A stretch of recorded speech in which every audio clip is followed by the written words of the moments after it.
En este video voy a tratar de abarcar lo más que pueda sobre este DLC. Lo primero será hacer de una manera bastante rápida un resumen sobre todo lo que pasa en el DLC. Y de paso ir mencionando y explicando algunas cosas, aunque eso sí será de una manera breve. Después del resumen empezaré a abarcar el resto de los temas que tengo que cubrir y explicar ahora sí de una manera mucho más completa. Dicho de otra manera, la estructura del video está hecha de tal manera para que todo se entienda lo mejor posible, así que tienes que ver todo el video completo. Ahora sí, comencemos. El DLC comienza con una escena bastante importante que nos contextualiza mucho, y lo primero que haré es poner el contexto. Primero vemos uno de los finales del juego base, y sinceramente en su momento creo que todos dijimos que fue el peor final posible, pero ahora sabemos que ese final es el canónico. Si bien es cierto que saberlo es un poco decepcionante, solo hace falta pensarlo un poco para darse cuenta que tiene cierto sentido. Si bien el otro final era interesante, oscuro y demás, ese final se traducía en un final definitivo para P3, pues su mente no podría salir jamás del limbo, ya que era Charles quien lo sacaba de ahí, además de significar una total pérdida para toda la humanidad. Por cierto, si quieres saber más sobre el limbo, ya tengo un video explicándolo y varios otros videos sobre el juego. El final canónico, si bien es un poco anticlimático, es el que más tiene sentido porque permite la continuidad y bueno, ya sabemos que es el final canónico y no hay nada que mover. Dentro de esta misma escena también vemos a quien parece ser Nora, es decir, la versión humana. De fondo escuchamos unos diálogos de Nora y los cuales se entiende son dichos en un periodo de tiempo entre el final del juego base y el inicio de este DLC. A lo largo del juego, por algunos diálogos y alguna que otra información que encuentras en las peras, sabemos que pasan 3 días desde el final del juego base y este DLC, por lo que estos diálogos son de este periodo de tiempo. Periodo en el que Nora atrapa a P3 debido a que ya no tiene a Charles para que lo proteja. Lo rapta, lo lleva a la instalación Mendeleev, que como dato curioso se nos dice que fue uno de los primeros lugares en verse afectados por el fallo y es en donde se localiza el cerebro de Nora, y le realiza la cirugía que sirve según ella para sincronizar el módulo Vashjot de P3 a la actividad de las ondas de Nora. Si no sabes qué es el módulo Vashjot, te recomiendo mi video sobre las redes Collective. Este dato sinceramente no entiendo para qué sirve durante toda la trama. Creo que tiene cierta importancia al final o durante algunas cosas que hacemos como para comunicarnos con Nora, pero si algo tiene Atomic Heart es que mete muchos conceptos complejos y cosas que parecen importantes pero las explica de una manera tal que cuesta entender bien cuál es el propósito de ello. Si no me equivoco, esto tiene algo que ver con el llamado Vortex que vemos a Nora usar al final del juego y el uso de la Lionka que ya veremos después. También se nos dice que podemos usar nuestro propio Vortex, pero nunca te dejan usarlo o te dicen que lo hagas o te enseñan a hacerlo. Supongo que será para otro DLC.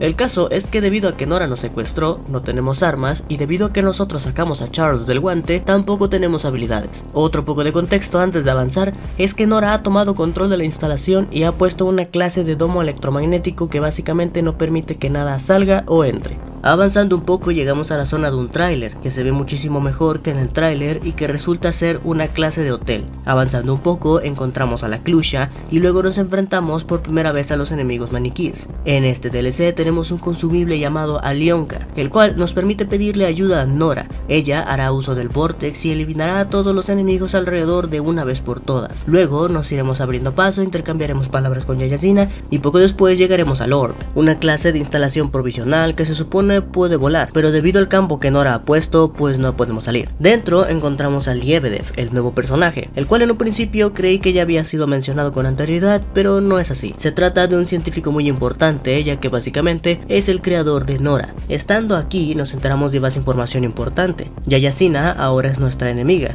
En primera, porque ya que el final canónico es no pelear con Sishinov, esto significa que no vengamos a nuestra difunta esposa y la hija de Yayasina, por lo que está molesta con nosotros. Cree firmemente que Sishinov es malo y ahora forma parte de un grupo rebelde que está en contra de Collective, el cual, por cierto, se lanzó con éxito y está causando grandes cambios a lo largo del mundo. De hecho, puedes ver algunos videos de esto. Hablando de Yayasina, los maniquíes que combatimos son de ella. Hay una ligera incongruencia con esto, pero ya lo veremos más adelante. También se nos dice que el objetivo de la abuela es dominar a Nora, porque como sabemos es una fábrica de armas, así que como grupo rebelde le vendría de perlas. Dicho esto, tenemos entonces varios bandos. Por un lado, Nora quiere hacer de las suyas tomando el control de la instalación, Lebedev quiere reiniciarla y Yaya-Sina quiere tomar el control de Nora y derrocar a Sichinov. Y por cierto, la cabaña de Yaya tiene tecnología de punta, por lo que se entiende que ni siquiera el domo de Nora puede detenerla. Es Lebedev quien repara nuestro guante y también nos explica que al ser un científico no tiene tecnología militar, por lo que las habilidades como telequinesis en masa, congelar o el polímero no estarán disponibles. Esto es obviamente para forzarte a usar las habilidades, ya que el DLC tiene que ser jugado con lo que te dan para que sufras un poco más y demás. Y la verdad me gustó la explicación que te dan, tiene sentido. Lo que no tiene sentido es que nos digan que Nora es una fábrica de armas y que por alguna razón ahora no pueda fabricar las armas que utilizamos con anterioridad, pero bueno. En fin, que tenemos que buscar a los BAD, que ahora aquí los llaman cuenta, por alguna razón. Tenemos que hacer esto ya que contienen códigos necesarios para reiniciar a Nora. Después de conseguir el primero, nos dan ahora sí la segunda nueva arma, a la que en mi anterior video le dije Secateur, aunque se pronuncia así.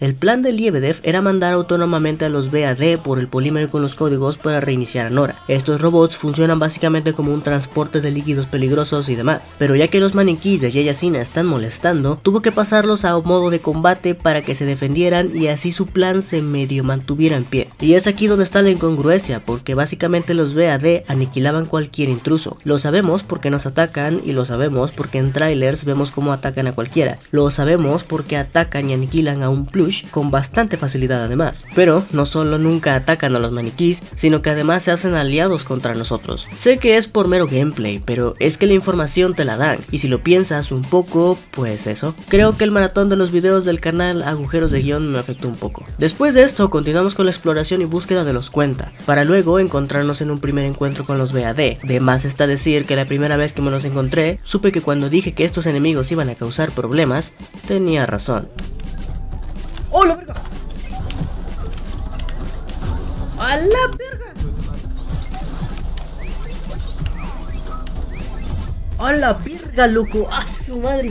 Después de ir y venir entre instalaciones, conseguir más cuentas, pasar por luchas bastante complicadas y frustrantes, algunos cuantos minutos más en la pelea contra BAD Colosal, que sin duda fue un buen jefe y que además su tema principal también es bastante curioso.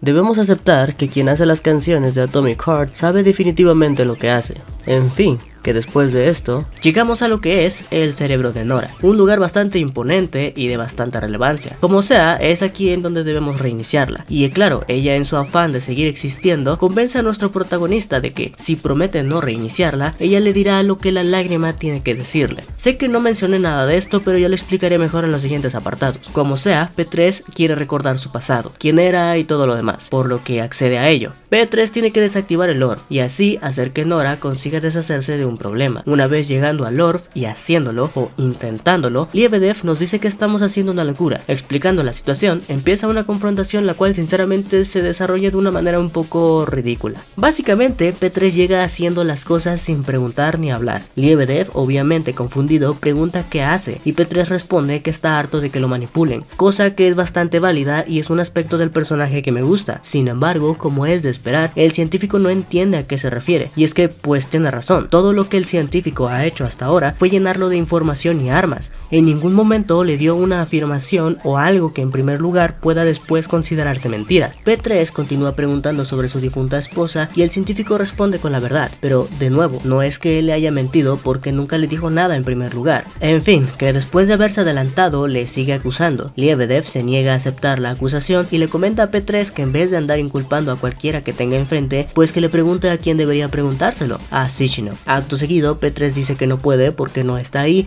y luego fácilmente el científico dice: espérame, ahorita le marco y te lo paso y ya le preguntas. Luego P3 le pregunta, Sichinov responde y listo, todos los problemas resueltos, además de que esto servirá para algo más adelante. Eso sí, gracias a esto se nos dice que aunque Ekaterina, la esposa de P3, sí que está muerta, se tiene guardado tanto su cuerpo como su conciencia. Sin embargo, no se cuenta con la tecnología necesaria para traerla de vuelta a la vida, y que P3 realmente sigue vivo y consciente solamente por el módulo Vashot, al cual Sichinov se oponía agonía, pero era lo único por hacer si se quería salvarle. Luego de haber arreglado el problema, P3 vuelve al cerebro de Nora para formatearla de una vez por todas, y Nora comenta que la traicionó, a lo que P3 ahora dice que básicamente lo que hace está mal y no hay nada que discutir y punto. Claro, Nora se enoja y ataca a P3 con el Vortex, y justo cuando parecía que íbamos a morir, las gemelas llegan para salvarnos y protegernos mientras terminamos el trabajo. Eso sí, no está mal que las gemelas nos hayan salvado, creo que es una buena escena y si algo debemos aceptar es que saben aprovechar esos personajes. Sin embargo, toda la escena de la llamada fue para justificar su llegada y es algo forzado, además de que llegan en nada. En fin, que logramos reiniciar a Nora y listo. Adiós personalidad caliente. Bueno, al final de todos modos nos dice amo, con un tono bastante cuestionable, así que no lo sé, pero de que al menos ya no es una IA asesina, eso es seguro. En la escena final vemos a P3 tomando una clase de aeronave y recordándole a Sishinov que le pidió permiso para, supongo yo, tomarse un descanso y conocer acerca de su pasado y demás, ya que además le pidió los informes sobre las misiones anteriores, su esposa y todo eso. En fin, que nuestro protagonista parte sin más, pero con la problemática de que Yayasina lo va siguiendo. En fin, hasta aquí acaba el resumen. Ahora pasemos con el análisis, la explicación y todo lo demás. Para empezar, vamos a hablar sobre la lágrima, que es algo que se ve desde el principio y se da cierta información, pero se termina de ir explicando hasta el final más o menos. Para empezar, la lágrima es básicamente esa masa polimérica que vemos flotando en algunas partes en el mapa del hotel, y se supone la primera vez que la vemos es antes de entrar al laboratorio de Sakharov con la doctora Filatova. Sin embargo, ella dice ahí no hay nada, por lo que entendemos que es una alucinación de P3. En este DLC, P3 pregunta a Nora sobre el tema y ella le dice que tampoco puede verla, pero que sí puede sentirla, y que es algo así como información, además de que se trata de algo que probablemente P3 dejó atrás. Después de pensarlo todo, P3 recuerda que se deshizo de los anillos beta, y entonces es como sabemos de qué se trata. Desde donde yo lo veo, los anillos beta están mandando señales a P3 directo a su módulo Vashot. Al ahora Nora estar sincronizada con el módulo Vashot de P3, también recibe la señal. Sin embargo, ya que ella es una máquina, percibe la señal como lo que es, una señal e información. P3, por otra parte, al ser un humano, la señal llega al módulo Vashot, pero su cerebro trata de buscar una forma de interpretarlo, provocando así una alucinación que representa la señal de los anillos. Muy probablemente, en algún siguiente DLC, esta lágrima nos guiará hacia los anillos. La historia de Nora es básicamente la siguiente. Nora fue una persona y una clase de psicóloga, si no me equivoco. Sin embargo, en algún momento, por el avance tecnológico, se empezó a trabajar con la idea de inteligencia artificial, y en algún punto se empezó a considerar el hacer códigos y algoritmos que simularan la conciencia de una persona, abriendo debates morales sobre si se debería hacer o no. Como ya sabemos, Lebedev lo hizo, creó a Nora, supongo que después de que la persona como tal muriera, no recuerdo haber encontrado esta información. Es importante mencionar que Nora no es el mismo caso que con Sakharov, que pasó a ser Charles o el guante. Sakharov se convirtió en una masa polimérica, pero recordemos que el polímero es capaz de guardar y almacenar todo acerca de las personas, por lo que si bien Sakharov perdió su cuerpo, su conciencia está ahí, intacta. Por otro lado, Nora no es ella, la persona murió, desapareció o yo que sé, pero la inteligencia artificial está programada para imitar esa personalidad, por lo que si bien su manera de actuar se asemeja a la de Nora humana, no es más que una simulación y ya está. Lo curioso de la historia de Nora viene con el hecho de cómo se volvió mala, ya que básicamente Petrov intentó hackearla, casi con las mismas intenciones que las de Yayasina, pero claro, al ser ella una máquina compleja, esto no sería posible. Sin embargo, lo que sí sería posible fue que alteró y dañó ciertas partes del código de Nora, causando algo así como un desequilibrio y descontrol, o mejor dicho, una corrupción, que básicamente haría que esa IA empezara a formar algo así como una conciencia, tratando de buscar su libre albedrío y hacer lo que quisiera, aunque claro, en este caso solo era asesinar. Si bien creo que el manejo de la historia como tal de Nora sería un 8.5 de 10, el concepto en general sobre ser una humana simulada por una IA y que luego dicha IA, tras un intento de hackeo, empieza a desarrollar conciencia, me parece muy interesante. Tomando en cuenta el final y algunas otras cuestiones, está claro que Yayasina será uno de los principales temas a tratar y resolver en el próximo DLC. Sin embargo, otros temas a tratar, aunque sea en el tercer o cuarto DLC, son los anillos beta, los recuerdos de P3 y el que pasará con las gemelas y Ekaterina como tal. No sé si aún Yayasina irá tras Nora y no sé si ahora que ya la reiniciaron está más vulnerable. Como sea, Lebedev sigue con vida y está de nuestro lado, así como Sishinov y las gemelas. Y por supuesto Nora. También podríamos explorar todo lo que será del mundo con Collective, entre otras cosas. En fin, contenido por tratar hay sin duda alguna, y solo hace falta esperar por los demás DLCs. Tomando en cuenta lo que tardó en salir este DLC con respecto al juego base, muy probablemente a finales de este año estemos teniendo algún tráiler o similar sobre un próximo DLC. Ahora quiero pasar al apartado de reseña, opinión y análisis, pero de ciertos detalles más técnicos como el gameplay, las armas, la historia en general y cosas así. El gameplay en sí, claro que sigue siendo el mismo, pero debido a que ahora tenemos arsenal y habilidades limitadas, es un cambio interesante y en lo personal pienso que lo hicieron bien. Las habilidades y armas elegidas contrastan con los enemigos y equilibran bastante el juego. Les recuerdo que yo me lo pasé en la máxima dificultad posible, por si acaso. Eso sí, si bien las alioncas son un consumible justo, sí siento que quizá un poco menos de cantidad lo haría más equilibrado. Tal y como dije en el video del análisis del tráiler, este juego está siguiendo la trayectoria de Doom Eternal, cuyos DLCs eran cada uno más difícil que el anterior. No sé si se mantendrá así, pero por ahora pues tuve razón en eso. De hecho, si ven el video notarán que tuve razón en alrededor de unas 6 cosas. La batalla con el primer jefe fue muy molesta y frustrante, pero en un sentido de reto y dificultad, cosa que si bien en su momento lo sufrí, en realidad fue algo entretenido. Yo califico con un 9 de 10 al gameplay, y si no lo pongo en 10 de 10 es porque el juego se me cerró en más de una ocasión y a veces en momentos muy cruciales mientras jugaba. No mames. Ay, se cierra el puto juego, loco.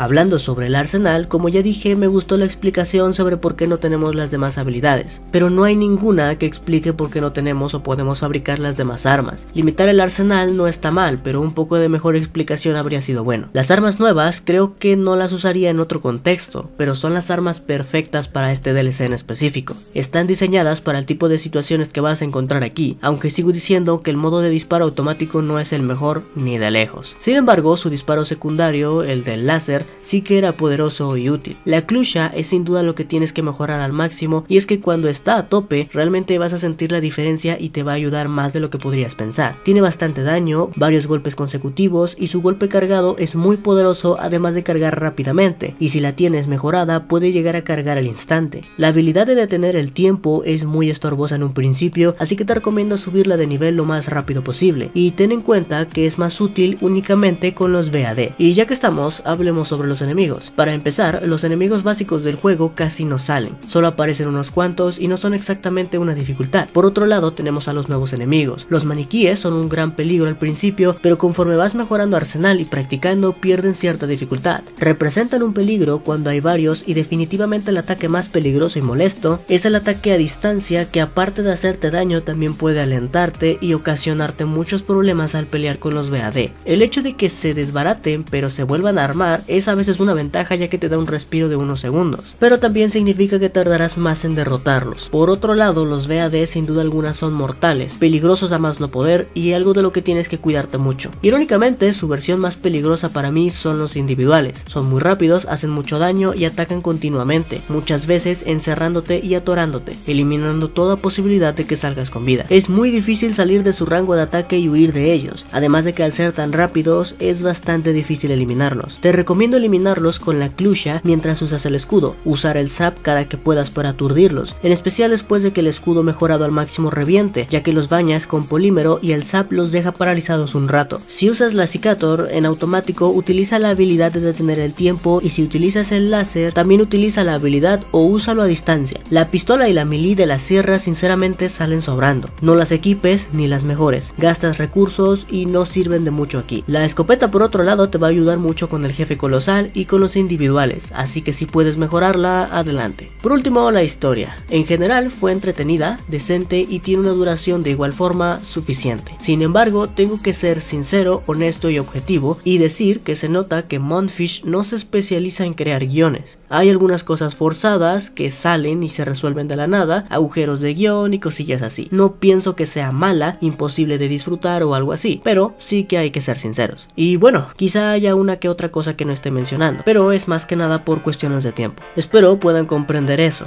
Mi garganta está sufriendo enormemente y estoy seguro cuando edite mis ojos también sufrirán, así que por favor apoya este video lo más que puedas. Espero te haya gustado el contenido, déjame saber tus opiniones en los comentarios, no solo los veo a todos, sino que también los contesto a todos. No olvides suscribirte y activar la campana y dejar tu like. Ahora sí, sin nada más que decir, yo fui Kevin y no les digo adiós, sino hasta la próxima.